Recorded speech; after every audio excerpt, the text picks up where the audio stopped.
Peça desculpas à minha ex na frente do meu filho. Agora, ou eu me divorcio de você hoje mesmo, meu marido rosnou. Eu sorri, enfiei a mão na bolsa e deslizei um envelope assinado sobre a mesa de jantar. Diego chegou até a página 4 antes que a cor sumisse do rosto dele. Procurou a cadeira atrás de si, errou na primeira tentativa, depois caiu sentado como se os joelhos tivessem parado de funcionar. A esposa dele, Camila, se inclinou na direção dele. O que é isso? Diego não respondeu. Marcos ainda estava de pé na cabeceira da mesa, uma das palmas pressionada contra a madeira. Os óculos de leitura dele descansavam ao lado do prato, e havia uma mancha de molho na manga da camisa azul que eu tinha passado naquela manhã. Lúcia, a ex-esposa dele, segurava a taça de vinho a meio caminho da boca. Ninguém se mexia. O assado que eu tinha passado 4 horas preparando estava ali entre nós, esfriando. Foi nesse momento que todos finalmente entenderam que eu não tinha ido ao jantar de domingo para me render. Mas para entender por que meu marido tinha reunido a ex-esposa, o filho, a irmã e a nora dele, à minha mesa de jantar para exigir um pedido de desculpas meu, você precisa saber como era ser casada com Marcos Bittencourt. Não no começo.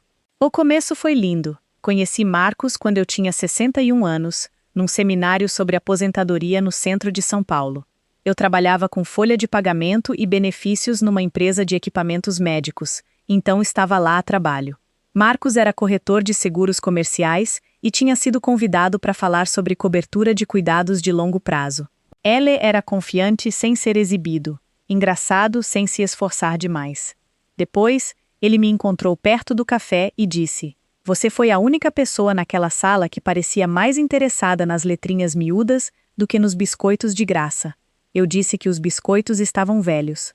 Ele disse: "Então o jantar é o mínimo que posso fazer." Eu era viúva, havia 7 anos naquela época. Meu primeiro marido, Tiago, morreu depois de uma breve batalha contra um câncer de pâncreas. Nunca tivemos filhos, e depois que ele morreu, me acostumei a morar sozinha no apartamento que tínhamos comprado na Vila Madalena. Oi me convencia de que estava contente. Na verdade, tinha medo de construir outra vida e perdê-la de novo. Marcos parecia seguro. Ele tinha um filho adulto, Diego, e uma ex-esposa chamada Lúcia. Falava com orgulho de como tinham permanecido uma família unida depois do divórcio. Na época, achei que isso mostrava maturidade. Não entendi que, na família de Marcos, permanecer unida significava que Lúcia mantinha o status de esposa enquanto eu ia herdando, aos poucos, as responsabilidades. Nas festas de fim de ano, Lúcia assumia a cozinha sem perguntar. No aniversário de Marcos, ela se sentava ao lado dele, porque, como ela mesma explicou uma vez, é onde eu sempre me sentei. Diego me ligava quando precisava de ajuda para revisar papelada de seguro, cuidar dos netos ou calcular impostos sobre a folha de algum negócio novo que ele tinha em mente. Mas quando me apresentava aos amigos, eu era sempre a esposa do meu pai. Nunca Clara, nunca família. Havia coisas pequenas também. Do tipo que soa mesquinho quando você repete em voz alta. Uma foto de Natal em família, em que Lúcia estava ao lado de Marcos e eu fui chamada para segurar o celular. Uma foto emoldurada da formatura de Diego na faculdade, que incluía Marcos e Lúcia, colocada na lareira depois que o nosso retrato de casamento foi transferido para o corredor. Um cartão de aniversário assinado de todos nós. Só que ninguém tinha se lembrado de incluir meu nome. Sempre que eu dizia alguma coisa, Marcos me dava a mesma resposta cansada. Não transforme tudo em competição. Então aprendi a ficar quieta. Naquela tarde, o domingo em que tudo desabou, eu tinha tomado 2 comprimidos para o joelho e começado a cozinhar antes do meio-dia. Dourei a carne na panela de ferro, descasquei batatas, fiz vagem com bacon e fui até o mercado buscar pãezinhos porque Marcos disse que Diego gostava daquela marca específica. Às 18h30, todo mundo tinha chegado. Lúcia trouxe vinho, mas nenhuma comida. Cristina, a irmã mais velha de Marcos, trouxe uma torta de nozes e imediatamente perguntou se eu tinha chantilly suficiente. Diego e Camila chegaram com os 2 filhos, que correram escada acima para assistir a um filme antes mesmo que eu tivesse guardado os casacos deles. O motivo do jantar, supostamente, era o plano de Diego de comprar a Henderson Paisagismo e Jardinagem, uma pequena empresa em Barueri. O dono estava se aposentando, e Diego passara meses falando sobre como o negócio finalmente lhe daria algo próprio. Eu tinha desejado boa sorte a ele. O que eu não tinha feito era concordar em financiar isso. 4 dias antes do jantar, um gerente de empréstimos tinha me ligado no trabalho, perguntando se eu pretendia disponibilizar minha conta de aposentadoria separada como parte de um plano de liquidez familiar. Achei que ele tinha ligado para Clara errada. Não tinha. Quando perguntei a Marcos sobre isso, ele mal levantou os olhos do celular. É papelada preliminar. Minha conta de aposentadoria não é papelada preliminar. Ninguém está pegando seu dinheiro. Então por que meu nome está no processo de empréstimo do Diego? Marcos suspirou como se eu tivesse pedido para ele explicar eletricidade. Porque os bancos querem ver o panorama financeiro da família toda. Só isso. Perguntei a Diego a mesma coisa por telefone. Ele disse: "O papai disse que a senhora estava de acordo em ajudar." Eu nunca disse isso. Houve uma pausa. Depois Diego respondeu: "Bom, a senhora sabe o quanto isso significa pra gente, né?" Essa frase fazia muito trabalho na família de Marcos. No jantar, Lúcia trouxe o assunto antes mesmo de terminarmos a salada. Disse que Diego tinha ficado profundamente humilhado com o meu telefonema. Acho que você não entende como é humilhante duvidar da honestidade de um homem que está tentando prover para os filhos dele. Larguei o garfo. Perguntei por que minha propriedade aparecia numa papelada que eu nunca tinha visto. Diego balançou a cabeça. A senhora fez parecer que eu estava roubando de você. Eu fiz uma pergunta. Você acusou meu filho, disse Lúcia. Marcos tinha ficado quieto até então. Aquilo já devia ter me alertado. Ele dobrou o guardanapo, colocou ao lado do prato e disse: "Clara, isso já foi longe demais." Olhei para ele. "O que foi longe demais? Você envergonhou a Lúcia. Você envergonhou o Diego. Você transformou uma oportunidade de família numa espécie de investigação." Camila fixou o olhar no prato. Cristina murmurou: "Talvez todo mundo devesse se acalmar." Lúcia se recostou na minha cadeira, a cadeira que eu sempre usava naquela mesa, e esperou. Marcos se levantou. "Peça desculpas à minha ex na frente do meu filho, agora, ou eu me divorcio de você, hoje mesmo." Por um segundo quase fiz isso. Essa é a parte que as pessoas deixam de fora quando contam histórias sobre finalmente se posicionarem. Fazem a coragem parecer limpa. A minha não foi. Olhei para o rosto de Marcos e me lembrei dele dormindo numa poltrona de hospital depois da minha cirurgia no joelho. Lembrei da nossa viagem a Campos do Jordão, quando nos perdemos e rimos até chorar. Lembrei das manhãs de domingo em que ele me trazia café antes que o resto da família começasse a ligar. Eu o amava, sim. E aos 72 anos, ir embora não era só um coração partido. Era plano de saúde, honorários advocatícios, caixas de mudança, taxas de financiamento e ficar pensando quem me levaria para casa se eu precisasse de outro procedimento algum dia. Minha mão tremeu quando enfiei na bolsa. Marcos confundiu aquilo com medo. A expressão dele suavizou um pouco. Ele achou que eu estava pegando um lenço. Em vez disso, tirei o envelope cor de creme que minha advogada tinha preparado e coloquei o maço na frente dele. "Você não precisa me ameaçar com divórcio", eu disse. "Eu vim preparada." Marcos deu uma olhada na primeira página e soltou uma risada curta. Diego esticou o braço sobre a mesa e tirou o envelope da mão dele. A página 1 era uma proposta de acordo assinada.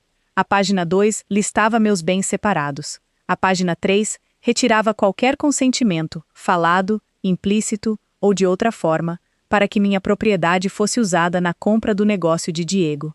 Então Diego virou para a página 4. O rosto dele ficou branco.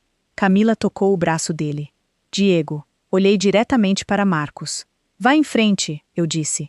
"Conte a eles por que a conta de aposentadoria do meu falecido marido aparece no processo de empréstimo do seu filho."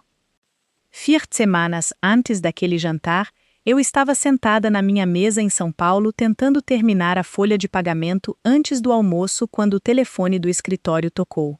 "Senhora Bittencourt, aqui é o Daniel Fontes, do Banco Comunidade Paulista. Só preciso confirmar alguns dados sobre uma aquisição comercial pendente." Franci atesta. "Desculpe, acho que o senhor ligou para a pessoa errada." Houve uma pausa curta enquanto ele olhava algo na tela. "Isso é sobre a Henderson Paisagismo e Jardinagem, do Diego." relaxei um pouco. Ah, o senhor provavelmente precisa falar com meu marido. Peço desculpas se me enganei, ele disse com cuidado. Nosso arquivo indica que a senhora vai participar do suporte de liquidez da família. Pisquei. O suporte de liquidez da família? Outra pausa. Talvez eu tenha ligado antes de todas as partes serem informadas. Ele soou desconfortável de repente. Acho melhor a senhora conversar sobre isso com os solicitantes principais. Antes que eu pudesse fazer outra pergunta, ele educadamente encerrou a ligação. Pela hora seguinte, tentei me convencer de que tinha sido um mal-entendido. Bancos confundem papelada. As pessoas entendem mal as conversas. Talvez Marcos só tivesse mencionado que estávamos financeiramente confortáveis. Mesmo assim, alguma coisa na voz do gerente ficou grudada em mim. Não o que ele disse, mas o que ele parou de dizer. Naquela noite, Marcos estava assistindo ao noticiário local, com os pés na mesa de centro, quando eu toquei no assunto. O Diego colocou meu nome em alguma coisa para o empréstimo do negócio dele? Ele nem desviou os olhos da televisão. Eles estão coletando informações. Perguntaram se eu pretendia apoiar a compra. Perguntaram a todo mundo. Eu nunca concordei em apoiar nada. Marcos suspirou. Clara. Silenciou a televisão. Eles só querem ver o panorama financeiro completo. Minha conta de aposentadoria não faz parte do panorama financeiro do Diego. Ninguém está pegando sua aposentadoria. Então por que o banco pensou o contrário? Ele sorriu o mesmo sorriso paciente que as pessoas usam com crianças assustadas. Você está se deixando ficar ansiosa por causa de papelada preliminar. Talvez eu quisesse acreditar nele porque acreditar era mais fácil do que admitir que eu podia ter casado com alguém capaz de oferecer meu futuro casualmente, sem me perguntar. Por alguns dias, deixei passar. Ou pelo menos fingi que sim. Mas quando a dúvida encontra um lugar para se sentar, ela não vai embora quieta. Ela te segue pelo supermercado, te mantém acordada às 3 da manhã.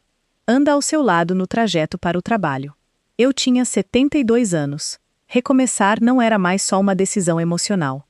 Significava calcular plano de saúde antes de qualquer benefício público.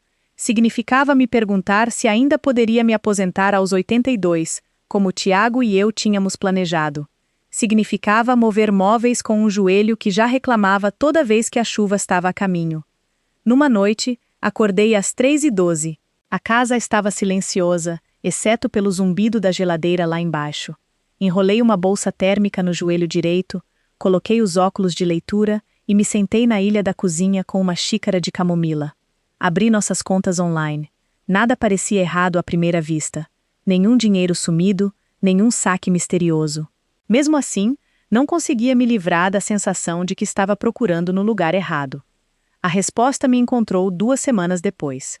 Eu precisava de um endereço para uma clínica de fisioterapia, então imprimi no computador do escritório em casa do Marcos. A impressora engasgou 2 vezes antes que minha página saísse. Embaixo dela estavam algumas folhas que alguém tinha esquecido de recolher. Normalmente eu teria deixado de lado sem olhar. Em vez disso, uma frase chamou minha atenção. Resumo de bens do domicílio. Eu não deveria ter lido mais uma linha. Eu sei disso. Mas meu próprio nome aparecia na metade da página. Assim como o endereço da nossa casa em Alphaville. Peguei a pilha devagar. Havia uma declaração financeira em rascunho, uma carta de apresentação endereçada ao Banco Comunidade Paulista, um cronograma de bens e um documento não assinado intitulado Reconhecimento do Cônjuge. Nenhum trazia minha assinatura. Ainda assim, página após página, descreviam nosso domicílio como se certos bens, em breve estivessem disponíveis para apoiar a compra de Diego. Então vi algo que apertou meu estômago. Meu apartamento na Vila Madalena. Não o apartamento em si, eu tinha vendido 2 anos antes, mas a conta de investimentos gerada por aquela venda estava listada como recursos familiares disponíveis. Abaixo disso, a conta de aposentadoria do Tiago, a conta de aposentadoria do meu falecido marido, não estava sendo transferida. Não tinha sido dada como garantia, mas a papelada sugeria que aqueles fundos passariam a fazer parte da força financeira combinada da família depois de uma futura consolidação. Futura consolidação? Ninguém nunca tinha discutido consolidar coisa nenhuma. Fotografei cuidadosamente cada página com o celular. Depois coloquei os originais exatamente onde tinha encontrado.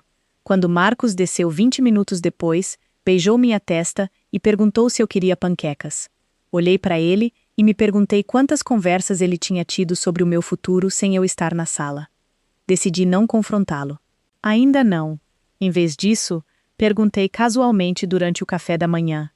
Então, você contou ao credor do Diego que a gente ia combinar mais das nossas finanças? A faca dele parou de espalhar geleia de morango por um segundo bem curto. Depois voltou a se mover. Eu disse que a gente estava numa boa situação. Você mencionou minha conta de investimentos? Ele deu de ombros. Eles fizeram perguntas gerais. E você respondeu? Ele olhou para mim por cima da borda da xícara de café. Por que você está me interrogando? Estou perguntando e estou respondendo. Não, Marcos. Segurei o olhar dele. Você está se esquivando. A expressão dele endureceu. É exatamente por isso que eu não queria te arrastar para cada detalhe. Essa frase pesou mais do que ele imaginava. Não queria me arrastar para cada detalhe. Não porque fosse complicado, porque era mais fácil se eu não soubesse. Na terça-feira seguinte, dirigi até o centro de São Paulo durante o horário de almoço e me encontrei com Rafaela Mendes. Daniela, minha irmã, tinha insistido. Você ainda não precisa de uma advogada de divórcio, ela tinha me dito. Você precisa de alguém que possa te dizer se você está imaginando coisas. Rafaela passou quase uma hora revisando as fotos no meu celular. Nunca me interrompeu. Quando finalmente levantou os olhos, a voz dela permaneceu calma. Clara, pelo que estou vendo, ninguém tomou seus bens legalmente. Senti que voltava a respirar, mas sempre havia um mas. Esses documentos sugerem fortemente que seu marido representou sua futura cooperação como se ela já estivesse garantida. Então eu não estou louca. Não, ela cruzou as mãos. Você também não está exagerando. Rafaela explicou que a papelada do banco sozinha não necessariamente significava fraude. Rascunhos mudam, solicitações evoluem. As pessoas fazem suposições. Mas suposições ficam perigosas quando todo mundo age como se o consentimento já tivesse sido dado. O conselho dela foi simples. Não assine nada. Transfira seu salário para uma conta só sua. Congele seu crédito. Colecione documentos. Fique calma. Depois ela olhou para mim por cima dos óculos de leitura. Clara, seu marido tem incentivado você a juntar tudo? Balancei a cabeça. Há anos. E se eu tivesse aceitado, eu já sabia a resposta. O negócio de Diego teria tido acesso a muito mais do que qualquer um jamais tinha admitido. Quando me levantei para sair, Rafaela deslizou uma página fotocopiada de volta pela mesa. Guarde isso com você. Olhei para baixo. Era a página 4. Perto do final, estava a assinatura de Diego, sob uma certificação declarando que o suporte familiar listado tinha sido divulgado com o conhecimento da proprietária. Rafaela bateu o dedo na assinatura. Quando ele perceber que você nunca aprovou nada disso, ela disse baixinho. Essa é a página que vai apavorá-lo. Guardei de volta na pasta. Pela primeira vez em semanas, eu não estava mais me perguntando se estava imaginando o problema. Estava decidindo como me proteger antes que outra pessoa decidisse o meu futuro por mim. Diego continuava olhando fixo para o papel. Camila se inclinou mais perto, tentando ler por cima do ombro dele. Diego? Ele engoliu antes de responder. Pai. Foi só o que conseguiu dizer. Marcos estendeu a mão para pegar o envelope, mas Diego segurou firme. O que é isso? Lúcia perguntou, impaciente. Diego não respondeu a ela também. Eu observava meu marido. Ele ainda achava que conseguia sair dessa conversando. Clara, ele disse com um suspiro irritado. Você está fazendo uma cena por causa de papelada preliminar. Não, respondi calmamente. A cena começou quando você exigiu que eu pedisse desculpas por perguntar por que a conta de aposentadoria do meu falecido marido apareceu nos documentos de empréstimo do seu filho. Os olhos de Camila se voltaram bruscamente para Marcos. Que conta de aposentadoria? Marcos a ignorou. Olhou diretamente para Diego. Me dá esses papéis. Diego não se mexeu.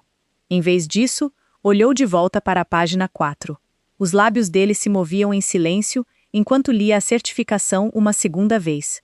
Então sussurrou, quase para si mesmo. Eu assinei isso. Camila pegou o envelope dele suavemente. Loi, até chegar no parágrafo que Rafaela tinha apontado durante nosso encontro.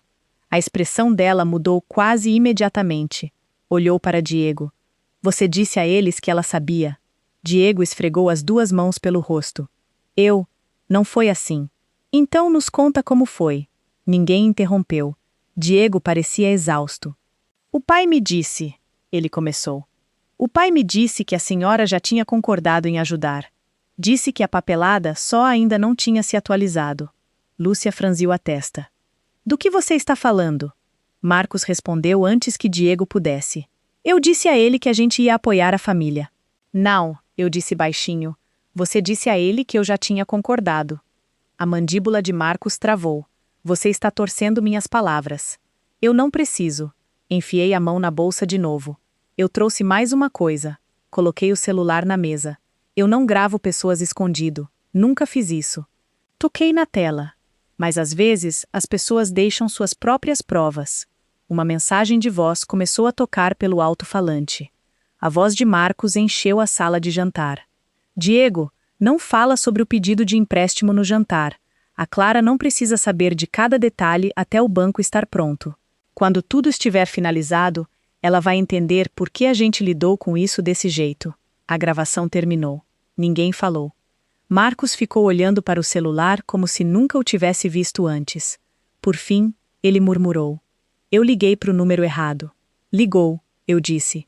Você queria ligar para o Diego. Camila abaixou o envelope devagar. Você sabia que ela não sabia.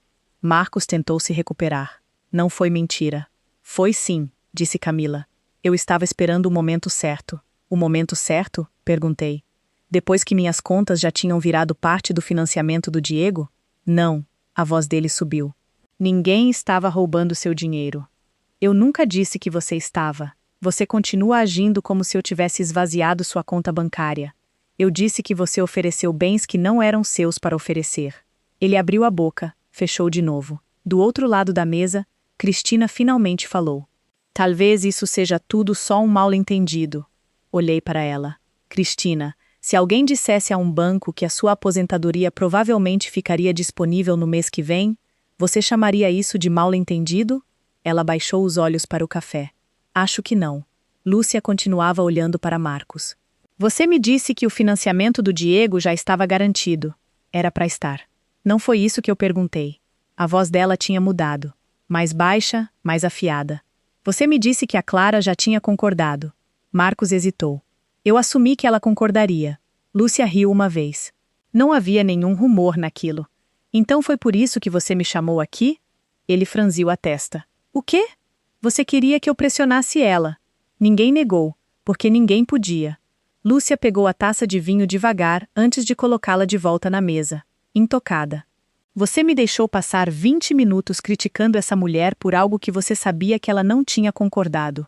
Eu estava tentando evitar um conflito desnecessário. Não consegui me segurar. Uma risada curta escapou de mim.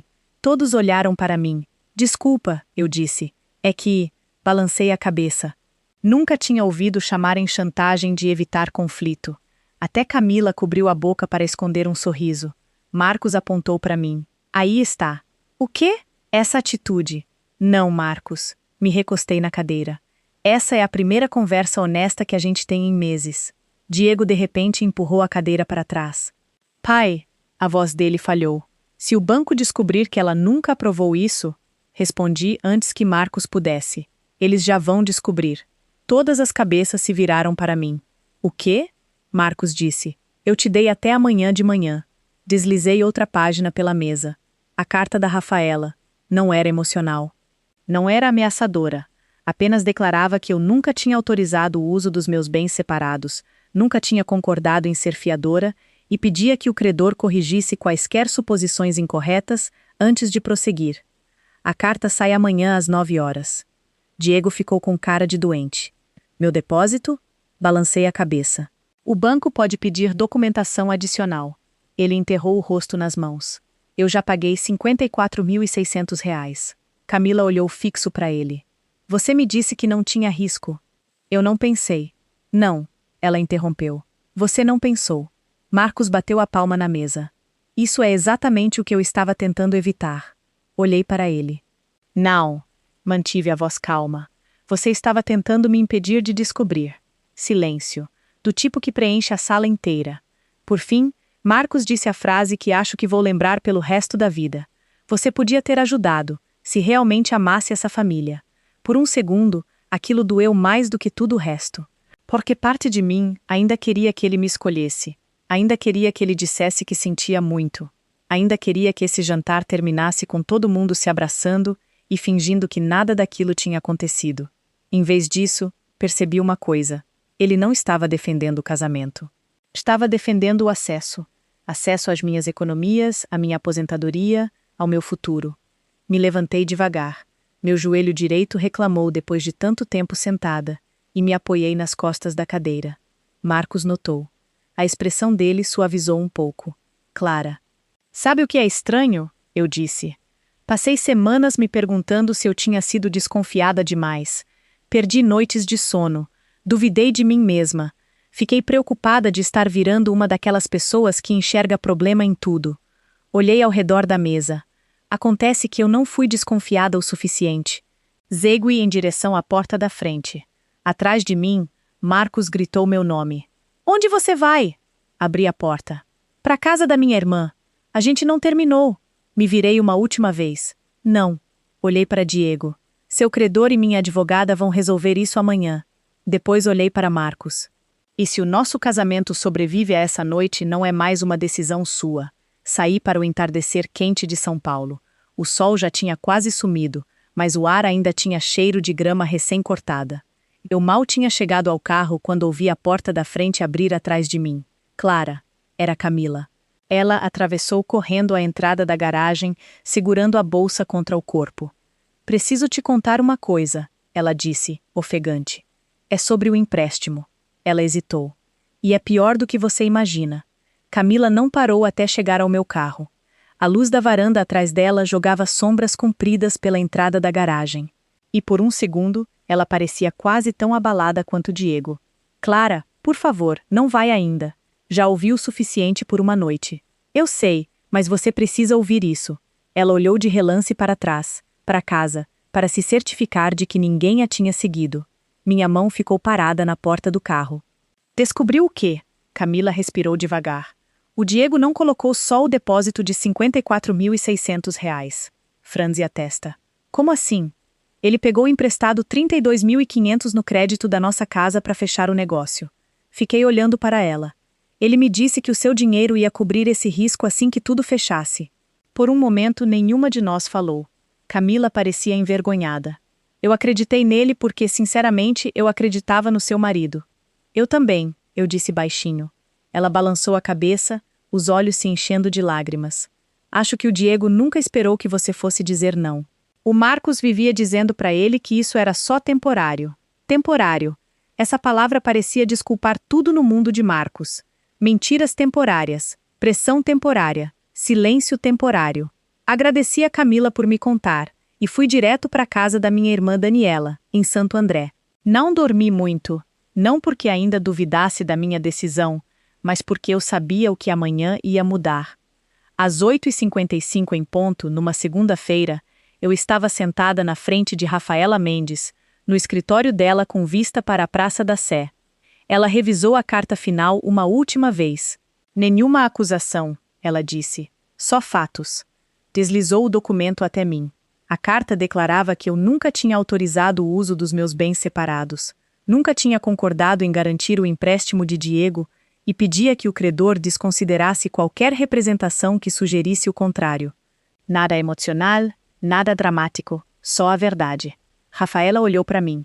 Depois que isso sair, não tem muito volta. Pensei em Marcos, no nosso casamento, em todos os domingos de manhã que passamos tomando café no quintal. Depois lembrei dele me mandando pedir desculpas na minha própria sala de jantar. Manda. Ela assentiu uma vez. Feito. Marcos me mandou mensagem menos de 1 hora depois. Volta para casa. A gente precisa consertar isso. Não respondi. 5 minutos depois, outra mensagem apareceu.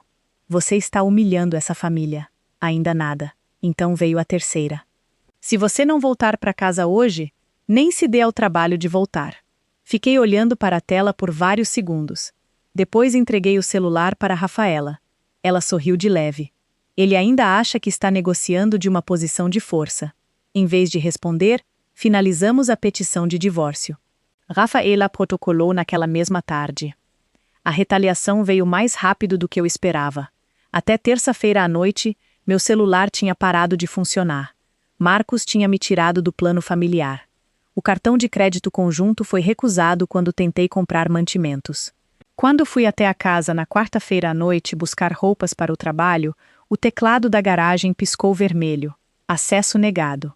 Fiquei parada na entrada segurando uma capa de roupas vazia, enquanto meu joelho latejava de tanto entrar e sair do carro. Do outro lado da rua, seu Henrique regava o gramado. Educadamente fingiu não notar que eu estava parada do lado de fora da minha própria casa. Nunca me senti tão pequena, nem com raiva, só apagada. Rafaela organizou uma retirada formal de bens para sexta-feira de manhã. Odiei cada minuto disso. Entrar pela porta da frente com minha advogada em vez do meu marido pareceu visitar a vida de outra pessoa. 3 semanas depois, estávamos sentados numa sala de mediação no centro de São Paulo. A sala de reuniões era simples. Carpete cinza, café ruim, um relógio que fazia tic-tac mais alto do que deveria. Marcos chegou com o advogado dele. Diego e Lúcia esperaram do lado de fora, porque não eram partes do divórcio, embora todo mundo soubesse que o empréstimo do negócio pairava sobre a reunião. A mediadora nos incentivou a falar abertamente. Marcos começou antes de qualquer um. Eu nunca quis machucar a Clara. Quase sorri. Intenções tinham virado o esconderijo favorito dele. Rafaela perguntou calmamente. Então por que você disse ao Diego que a Clara já tinha concordado em apoiar a compra? Eu assumi que ela concordaria. E por que você disse ao credor que os bens da família estavam disponíveis? Eu acreditava que estariam. E por que você pediu a Clara que não fizesse perguntas? Marcos esfregou a testa. Porque toda a conversa virava discussão. Rafaela não levantou a voz. Então sua solução foi tomar decisões financeiras primeiro, e explicar depois. Marcos olhou na minha direção. Eu estava protegendo o futuro do meu filho. Rafaela respondeu antes que eu pudesse, arriscando a aposentadoria da sua esposa. Silêncio. Então Marcos disse a frase que finalmente encerrou o casamento na minha mente. Uma esposa de verdade teria ajudado. Não, sinto muito. Não, eu deveria ter perguntado. Só mais um lembrete de que ele achava que meu papel era cooperar. Olhei para ele do outro lado da mesa de conferência. Por 9 anos, eu disse com calma. Eu achei que ser uma boa esposa significava compartilhar a minha vida. Balancei a cabeça. Você queria que eu compartilhasse meus bens. A mediadora fez uma anotação em silêncio. A porta se abriu de repente. Lúcia entrou. A advogada dela não estava presente. Ela não deveria estar ali. Eu preciso de 5 minutos. Ninguém se opôs. Ela carregava vários e-mails impressos. Passei 2 semanas decidindo se trazia isso. Colocou-os na mesa. São do Marcos. Um e-mail me paralisou. Tinha sido enviado quase 23 meses antes de eu vender meu apartamento na Vila Madalena. Marcos tinha escrito para Lúcia. Assim que a Clara finalmente vender o apartamento e tudo estiver sob o mesmo teto, o financiamento do Diego vai deixar de ser um problema. Ela não vai embora por causa do futuro dele. Li 2 vezes. Ele estava planejando em torno do meu dinheiro muito antes de eu sequer saber que Diego queria comprar um negócio. Lúcia cruzou os braços. Eu não gosto do que aconteceu. Ela olhou diretamente para mim. E ainda acho que o Diego dependeu demais do pai dele. Depois se virou para Marcos. Mas você mentiu para todo mundo nessa sala. Os ombros de Marcos caíram. Pela primeira vez desde que o conheci, ele parecia genuinamente cansado. Diego entrou em seguida.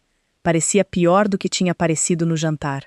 O empréstimo dele tinha sido suspenso enquanto o banco pedia documentação revisada.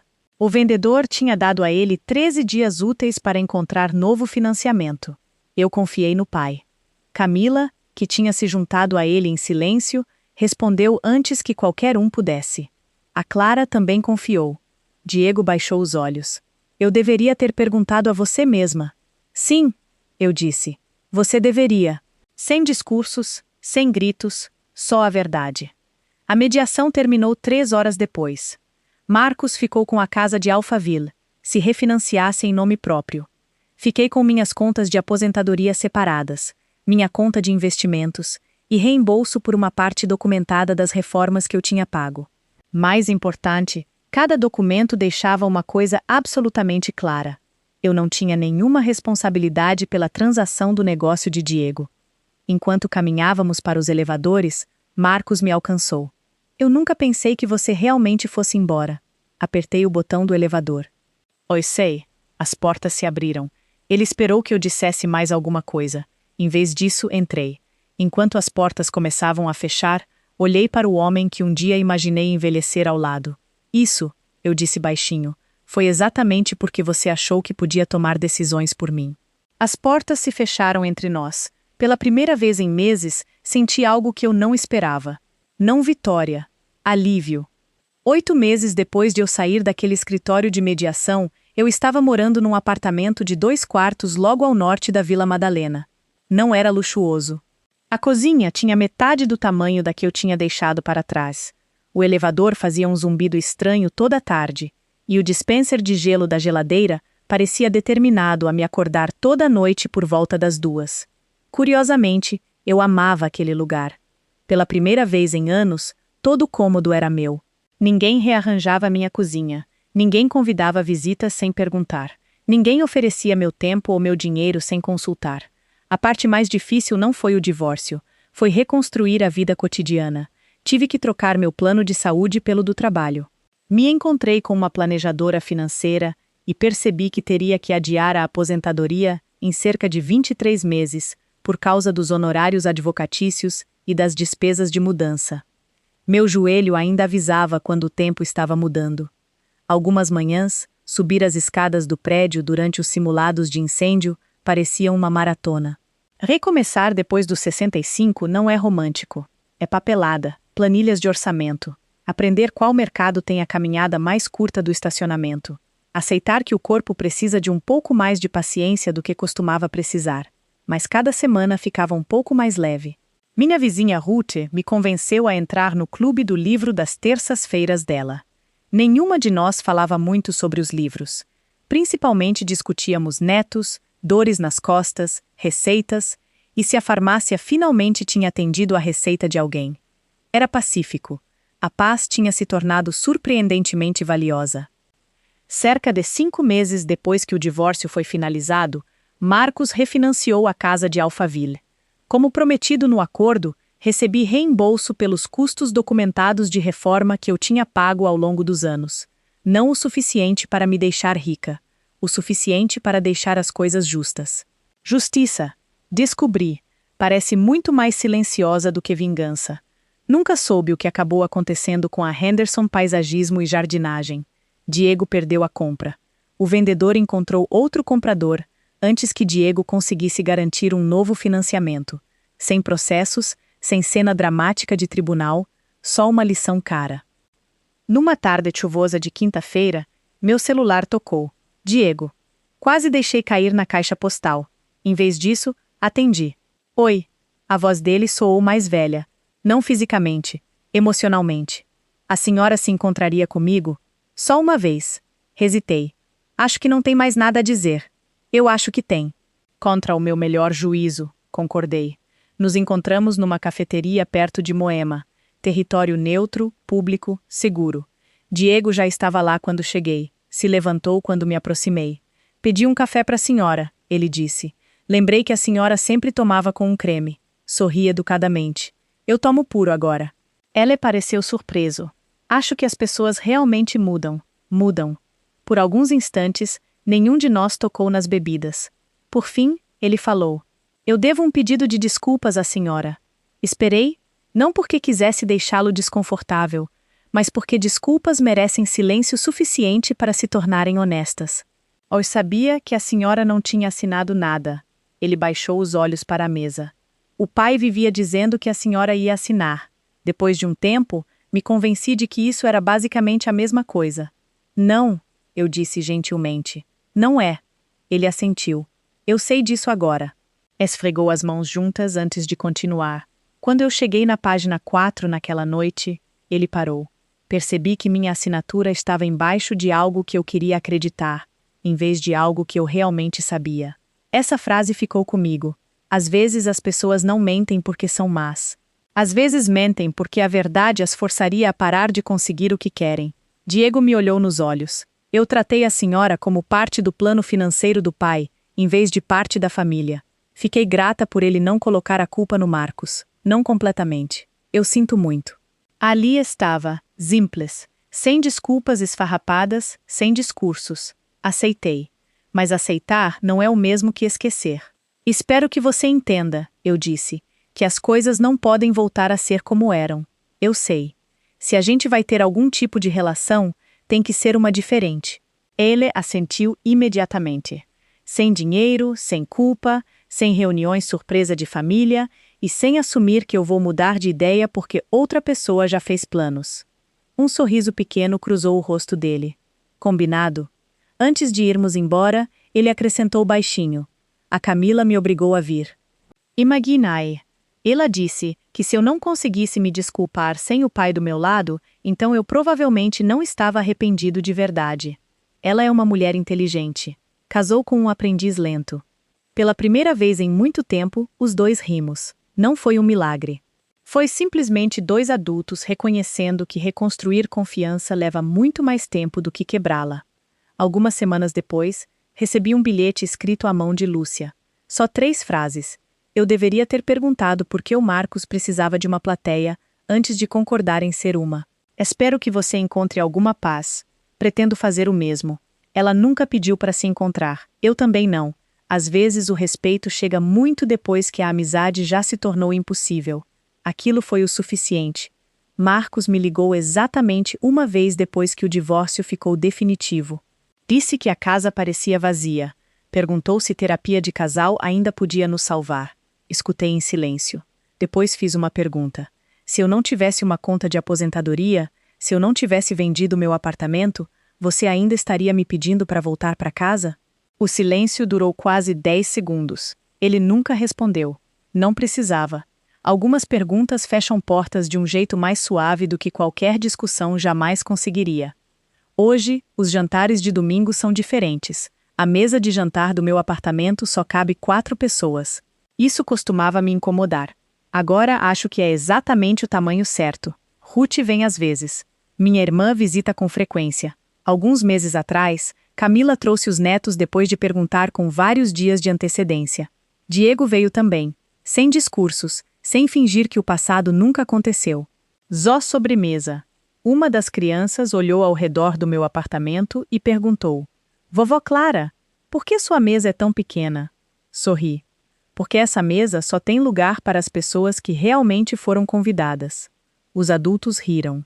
As crianças não entenderam. Isso estava perfeitamente bem. Nem toda lição pertence à próxima geração. Algumas pertencem à nossa. Olhando para trás, as pessoas às vezes perguntam se me divorciar aos 72 anos foi assustador. Foi.